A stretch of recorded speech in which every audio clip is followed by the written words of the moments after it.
పెట్టిన శిల్పక పండ్లు తేనె మామిడి పండ్లు తీయంగా తిందామె తీరొక పండ్లు చిలక నేరేడు పండ్లు కాబోళ్ళు ఇచ్చిన మక్క కంకులు అవి పాల కంకులు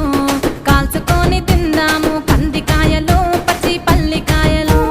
గుజారి గుజారి మామిళ్ళ కిందో నల్ల మామిళ్ళ కింద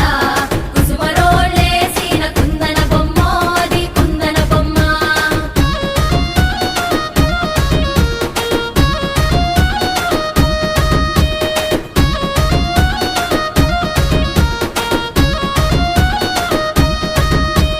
బెస్తలు పెట్టిన పచ్చి చేపలు అవి వట్టి చేపలు